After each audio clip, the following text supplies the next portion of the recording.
Hello everyone, welcome to my channel smile this side, a first year MBBS student. आज हम शुरू करने जा रहे हैं थर्ड चैप्टर इस सीरीज़ के अंदर, जो कि है फोटोसिंथेसिस। ये प्लांट फिजियोलॉजी का पार्ट है क्लास 11th का। तो आज हम इसे शुरू करते हैं बायोबेस्टी वाले नोट से। आप देख सकते हैं फर्स्ट जो है फोटोसिंथेसिस कैसी रिएक्शन है, एक रेडॉक्स रिएक्शन है। और ये कैसी होती है नेचर में, एंडोथर्मिक होती है। तो ये मैंने लिखा है, ये कई बार टेस्ट में पूछा गया था, तो वही मैंने यहाँ पे मेंशन किया है।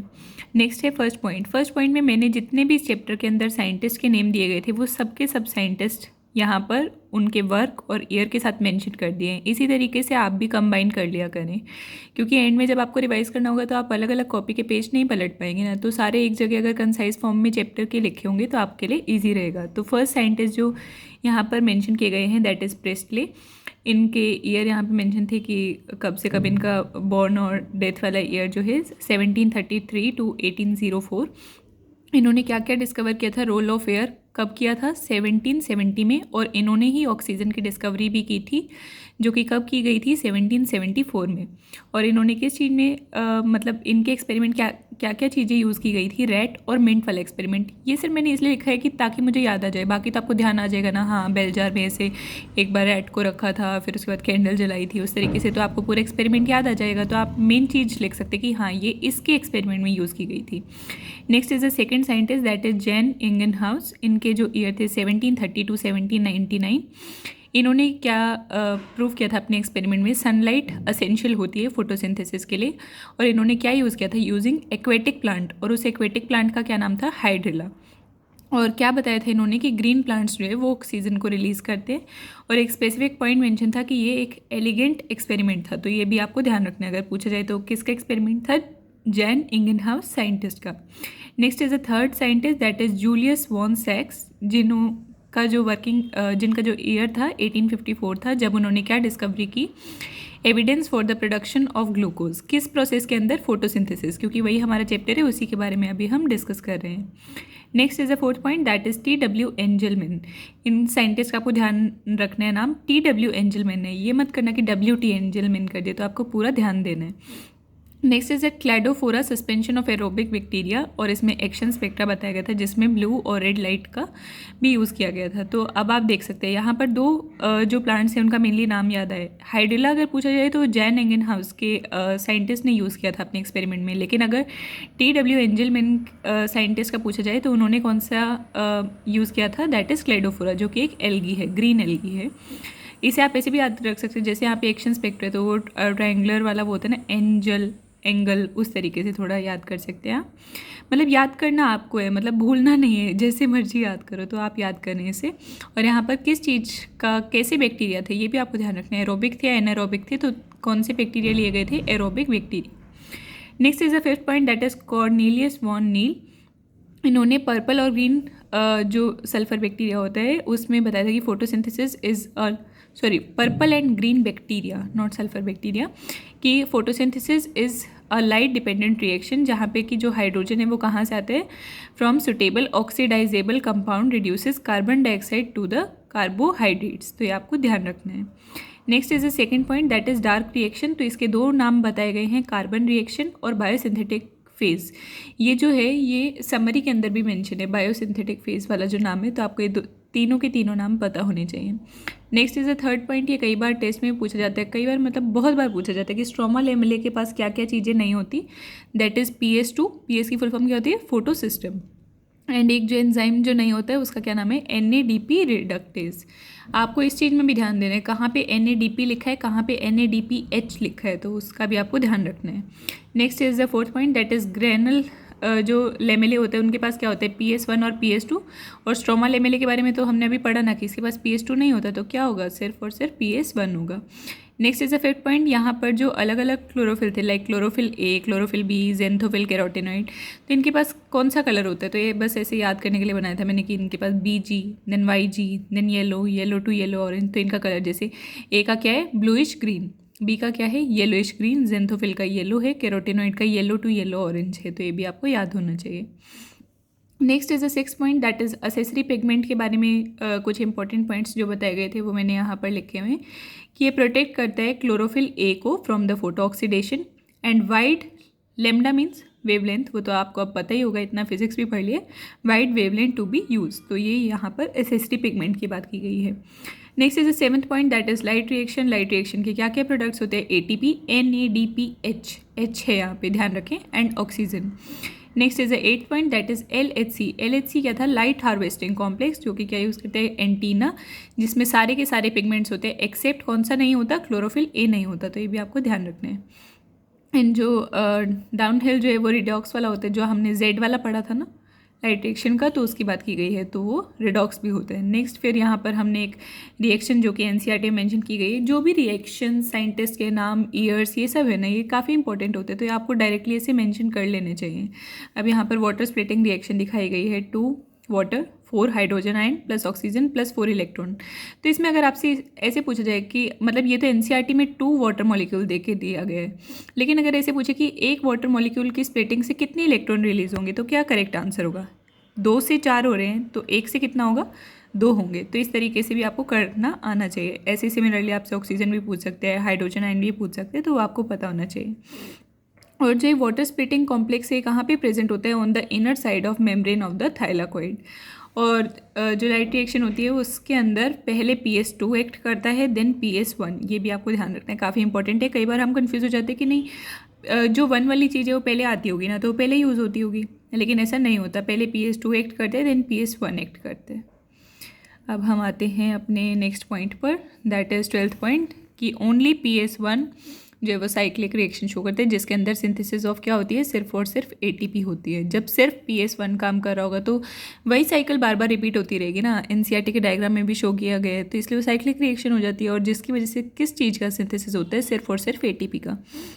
और जो PS2 है उसकी अगर आपसे पूछी जाए कि कितनी रेंज होती है, दैट इज 680 नैनोमीटर उसे मिनिमम चाहिए होता है, और जो PS1 की रेंज है दैट इज़ 700 नैनोमीटर। ये भी आपको दोनों का पता होना चाहिए, भूलना मत। ये अभी तो ऐसे लग रहा है कि हाँ हमें ना पेपर में ये याद रह जाता है कि एक 680 एक 700 है, लेकिन ये भूल जाते हैं कि किसका है 680। तो आपको ध्यान रखना है कि 680 मतलब कम वाली चीज़ ना जो है वो बाद वाले के लिए है। ये इस तरीके से कर लो, थोड़ा सा देखो ऐसे ना 8 की तरह लग रहा है थोड़ा सा, तो ऐसे बना लो, मतलब कुछ भी इस तरीके से आप कर सकते हैं। Next that is chemiosmotic. जो थ्योरी थी इसने क्या बताया था कि हाउ ATP इज सिंथेसाइज। तो आपको हर कोई भी थ्योरी है, कुछ भी है, तो उसका एक्सपेरिमेंट है, उनका पर्पस पता होना चाहिए कि किस लिए वो यूज़ किया गया था ना। Next is the 15th point, कि हाइड्रोजन आयंस जो है वो कहाँ एक्यूमुलेट होते हैं? कीमोस्मोटिक थ्योरी में जो हमने पढ़े थे, that accumulates in the lumen. तो ये भी आपको ध्यान रखना है। फिर आता है 16th पॉइंट, कि प्राइमरी रिसेप्टर ऑफ इलेक्ट्रॉन कहाँ लोकेटेड होता है? On the outer side of membrane of the mitochondria, and जो कि क्या ऑफ दी क्लोरोप्लास्ट, और वो क्या ट्रांसफ़र करता है? Electron to the hydrogen carrier. Next is the 17th point, जिसमें कि NADP रिडक्टेज के बारे में बताया गया है, जो कि कहाँ प्रेजेंट होता है? स्ट्रोमा साइड की तरफ। नेक्स्ट इज 18th पॉइंट, जिसमें ब्रेकडाउन ऑफ प्रोटीन ग्रेडियंट क्या करता है? प्रोटीन ग्रेडियंट के ब्रेकडाउन से सिंथेसिस ऑफ ATP होता है। लेकिन कई बार अगर ऐसे दिया जाए ना कि formation of proton gradient synthesises ATP, लेकिन वो गलत होगा। हम लेकिन सोचते कि हाँ प्रोटोन ग्रेडियंट बन रहे तो ATP की सिंथेसिस होगी ना, लेकिन नहीं, ब्रेकडाउन से होता है ATP की सिंथेसिस जो है। मैक्सिमम फोटोसिंथेसिस अगर आपसे पूछी जाए तो वो किस रेंज में होती है, किन कलर्स के बीच में होती है? That is blue and red की। नेक्स्ट इज ATP सिंथेस के बारे में हमें थोड़ा सा बताया गया है। CF0 जो कि एम्बेडेड होते हैं थाइलाकॉइड मेम्ब्रेन के अंदर, एंड वो क्या फॉर्म करते हैं? ट्रांस मेम्ब्रेन चैनल, जो कि कैरी आउट करते हैं फैसिलिटेटेड डिफ्यूजन को। और जो CF1 है वो protrude on outer surface of the membrane of thylakoid on side that faces the stroma. तो ये दोनों आपको पता होने चाहिए ATP सिंथेस के बारे में। और ये भी ध्यान रखना है ATP सिंथेज है, ATP सिंथेटेज नहीं है, तो वो भी आपको ध्यान रखना है। Next is breakdown of gradient conformational change in the CF1, जो कि सिंथेसाइज करते हैं ATP। अभी हमने ये तो पढ़ा था ना कि प्रोटोन ग्रेडियंट के ब्रेकडाउन से ATP की सिंथेसिस होती है, लेकिन वो किस चीज़ के अंदर चेंज करते हैं? CF1 के अंदर, तो वो भी आपको ध्यान रखना है। और एक जो हमने कीमोस्मोटिक थ्योरी में पढ़ा था कि 4 चीज़ों की नीड होती है, मतलब आपको पूरा ऐसे नहीं बताने की ज़रूरत कि इस थ्योरी के अंदर इस चीज़ की नीड थी, जिससे आपको याद रहे बस वो कि 4 मेन पॉइंट्स थे ना आपको, तो वो ये ध्यान रखने की, एक मेम्ब्रेन चाहिए होती है, एक प्रोटोन पंप चाहिए होता है, एक प्रोटोन ग्रेडियंट चाहिए होता है, एक ATP सिंथेस चाहिए होता है। नेक्स्ट इज 21, इसमें हम आते हैं केल्विन साइकिल के बारे में। केल्विन साइकिल का दूसरा नाम C3 साइकिल भी होता है, जो कि अब आप देख सकते हैं कि इनका जब एक्सपेरिमेंट हुआ था तो C14 और एल्गल जो ऑर्गेनिजम्स थे उनके ऊपर किया गया था। स्टेबल प्रोडक्ट क्या था इसका जो फर्स्ट था, that is 3PGA। First carbon dioxide का जो एक्सेप्टर था वो कौन था, RUBP था। नेक्स्ट इज ये कॉमन टू ऑल प्लांट्स होते हैं, C3 साइकिल सब के अंदर देखी जाती है। इसके मेनली 3 फेजेस होते हैं, first is carboxylation, second is reduction, third is regeneration. तो जो कार्बोक्सिलेशन है उसके बारे में मेंशन किया गया है, that is the most crucial step. तो आपसे पूछा जा सकता है कि which is the most crucial step of the cycle that is common to all the plants. तो common to all the plants कौन सी है, केल्विन साइकिल है, एंड उसका क्रूशियल स्टेप कौन सा है, क्रूशियल स्टेप है उसका carboxylation. Next is the reduction, जहाँ पे हम देखते हैं फॉर्मेशन ऑफ ग्लूकोज, और वो क्या क्या यूज़ करते हैं, 2 ATP और 2 NADPH फॉर द रिडक्शन पर CO2। अगर इसी तरीके से आपसे पूछा जाए कि 3 CO2 है मान लीजिए, तो 3 CO2 के लिए कितने ATP चाहिए होंगे, तो कितना हो जाएगा, 1 के लिए 2 थे तो 3 के लिए कितना हो जाएगा, 6 हो जाएगा। तो इसी तरीके से आपको याद रखना है। And 6 turns of this cycle takes place for the 1 glucose. एक ग्लूकोज के लिए हमें ये जो केल्विन साइकिल है ये 6 बार ऑपरेट करनी पड़ती है, और रीजनरेशन में कितना ATP यूज़ होता है, दैट इज़ 1 ATP। तो ये भी आपको ध्यान रखना है। नेक्स्ट ये थोड़ी सी ट्रिक है, इससे आप याद रख सकते हैं कि C3 में 3 2 1 0 की ऑर्डर में होगा, 3 ATP, 2 NADPH, 1 CO2 and 0 means no energy is produced. C4 के लिए ट्रिक है 5 2 1, 5 ATP, 2 NADP, 1 CO2। तो इस तरीके से आप याद कर सकते हैं। पेपर में ना पता है हम काफ़ी चीज़ें हो जाती है ना तो वैसे याद नहीं रख पाते, लेकिन ऐसी ट्रिक्स बहुत काम आती है, तो इस तरीके से आप भी याद रखने की कोशिश करें। एंड ये तो काफ़ी इंपॉर्टेंट है क्योंकि फोटोसिंथेसिस और रेस्पिरेशन वाला ऐसा चैप्टर है ना जिससे न्यूमेरिकल टाइप क्वेश्चन बहुत पूछते हैं, उनमें हम बहुत कंफ्यूज होते हैं, कितना ATP बन रहा है, कितना क्या है, तो बहुत गलती करते हैं। लेकिन आपको गलती नहीं करनी है, आप हमसे पढ़ रहे हैं ना। अब हम आते हैं नेक्स्ट पॉइंट पर। Next wait a second. Next हम आते हैं अब 23 पॉइंट पर, that is about the C4 cycle, जो कि कॉमन होता है ड्राई ट्रॉपिकल प्लांट्स में, और इसके 3 एग्जांपल हैं, दैट इज़ SMS, जो कि मैंने शॉर्ट फॉर्म बनाई है, एंड इसकी जो फुल फॉर्म होगी क्या क्या होगा, एस मीन सॉर्गम, मेज़ एंड शुगर केन। ये एग्जाम्पल है जो कि C4 साइकिल से जाते हैं। एंड इनका जो स्टेबल प्रोडक्ट है that is OAA, ऑक्जेलो acetic acid. Primary CO2 acceptor कौन है यहाँ पर, PEP है। आपको C3 एंड C4 के दोनों पॉइंट्स बहुत अच्छे से याद होने चाहिए। बहुत बार पूछे जाते हैं कि इसका स्टेबल प्रोडक्ट कौन सा है, इसका प्राइमरी एक्सेप्टर कौन सा है, तो वो आपको दोनों के दोनों का पता होना चाहिए अच्छे से। नेक्स्ट इज C4 साइकिल के क्या स्पेशल पॉइंट्स है, दैट इज क्रैंस एनॉटमी शो करते हैं, फोटो रेस्पिरेशन नहीं होता, क्रॉस मीन्स नहीं होता, respond to the high light intensity. ये भी ध्यान रखना है कि हाई लाइट इंटेंसिटी को रिस्पॉन्ड करते हैं लो लाइट इंटेंसिटी को, तो करेक्ट होगा हाई लाइट इंटेंसिटी। एंड ये टोलरेट क्या करता है, हाई टेम्परेचर को टोलरेट करता है और हाई प्रोडक्टिविटी शो करते हैं। Next is the 24th point, that is BSc। BSc क्या है, बैचलर्स नहीं, it is the bundle sheath cells. Bundle sheath cells के मेनली क्या क्या पॉइंट्स बताए गए हैं हमें, जो बहुत इंपॉर्टेंट है। ये भी अभी आप एंड की टेस्ट सीरीज देंगे ना, ज़रूर आएगा ही आएगा, ये क्वेश्चन बहुत बार आते हैं। इसमें हाई नंबर ऑफ क्लोरोप्लास्ट देखे जाते हैं, इंटरसेलर स्पेस नहीं होते, थिक वॉल होती है, और जो कि कैसी होती है, इम्परवियस होती है। And this form the several layer around the vascular bundle.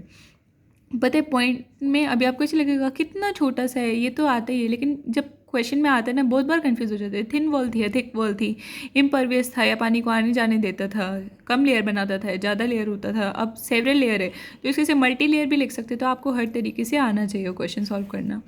Next is this 26 point, that is C4 acid is formed in the mesophyll cells. तो आपको ध्यान रखना है कि C4 एसिड अगर पूछा जाए कि कहाँ बनता है, मीजोफिल सेल में या बंडल शीट सेल में, तो आपको ध्यान रखना है मीजोफिल सेल में बनता है, एंड उसके बाद मैलिक एसिड और एस्पार्टिक एसिड बनता है।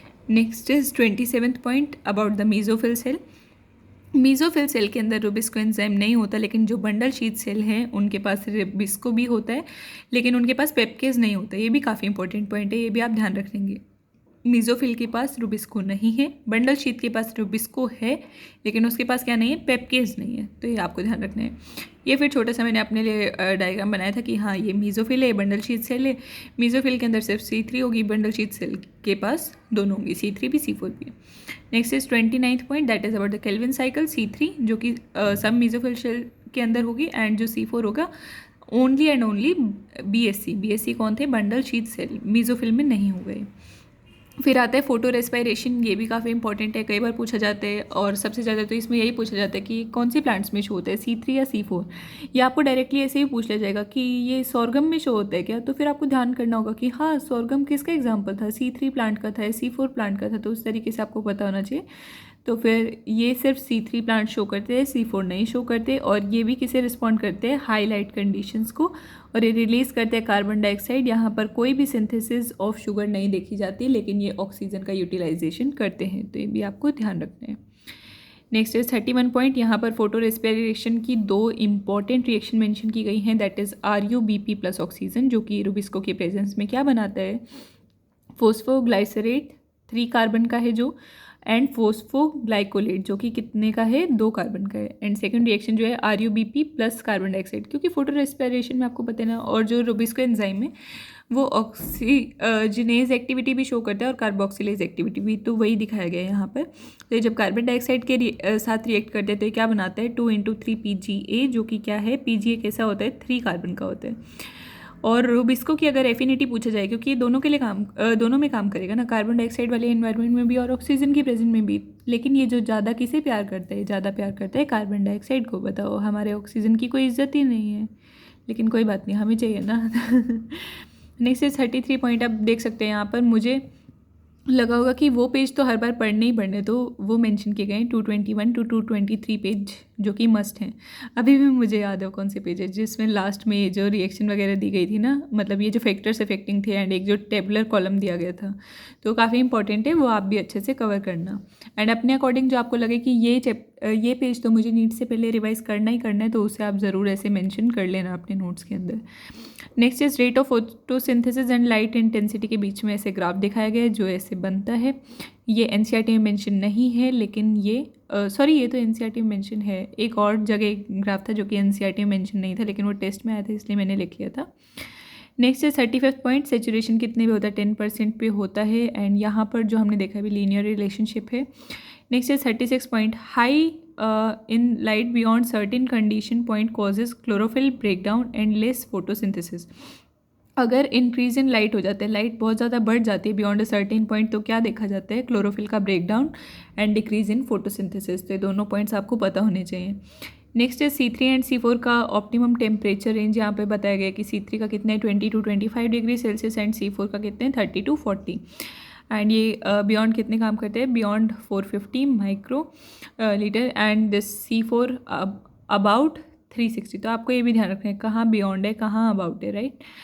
Next is 38 point, C3 respond to the high carbon dioxide condition. C3 किसको रिस्पॉन्ड करता है, ज़्यादा कार्बन डाइऑक्साइड वाली कंडीशन को, एंड इसके एग्जांपल दिए गए हैं टमेटो और बेल पेपर, तो ये भी आपको ध्यान रखना है, ये एनसीईआरटी में ही मेंशन है। और C4 जो है हाई टेम्परेचर कंडीशन को करते हैं, temperature optimum dependent on the habitat, तो किस पे डिपेंड करते हैं, हैबिटेट पे भी डिपेंड करते हैं। डार्क रिएक्शन के 2 नाम और पढ़े थे ना हमने, तो वो एक बार आप रिकॉल करने की कोशिश करें, क्या क्या पढ़े थे, अभी पढ़े थे, कार्बन रिएक्शन और बायोसिंथेटिक फेज। तो यहाँ पर क्या है कि ये टेम्परेचर कंट्रोल रिएक्शन होती है जो कि एंजाइमेटिक होती है, तो ये भी आपको ध्यान रखना है। Next is the 40th point, that is water stress में क्या होता है, अगर वाटर की स्ट्रेस कंडीशन होती है तो स्टोमेटा जो है हमारा बंद हो जाता है, जिसकी वजह से कार्बन डाइऑक्साइड का लेवल कम हो जाता है, लीव्स जो है वो विल्टिंग शो करते हैं, एंड एसए कम हो जाता है। एसए क्या है, एसए नोड नहीं, सरफेस एरिया कम हो जाता है, तो इस तरीके से आप भी लिख सकते हैं। नेक्स्ट इज 42, यहाँ पे हे लीफ का एक्सपेरिमेंट है, वो किसके लिए यूज़ किया गया था, carbon dioxide for the photosynthesis बताया था उसने। और वेरीगेटेड लीफ वाला एक्सपेरिमेंट क्या था, फोटोसिंथेसिस सिर्फ और सिर्फ ग्रीन लीव्स ऑफ प्लांट्स के अंदर होते हैं, तो ये भी आपको ध्यान रखना है। फिर ये एक जो है ना, ये अंदर ही एनसीईआरटी में क्वेश्चन खुद से पूछा गया था जिसका आंसर मेंशन नहीं किया गया था, लेकिन आंसर मैं बता रही हूँ आपको कि usually along the walls present होते हैं, लेकिन क्लोरोप्लास्ट की बात हो रही है यहाँ पर, लेकिन इवनिंग और लो लाइट में क्या होता है, flat surface parallel to the wall present होते हैं वो, एंड आफ्टरनून जबकि हाई लाइट इंटेंसिटी है तब क्या होते हैं, perpendicular to the incident light वो अरेंज कर जाते हैं। ये आप देखना, मैं बताती हूँ 4th page of this chapter पे ये क्वेश्चन पूछा गया होगा राइट साइड वाले पे, तो आप ये देखना ज़रूर।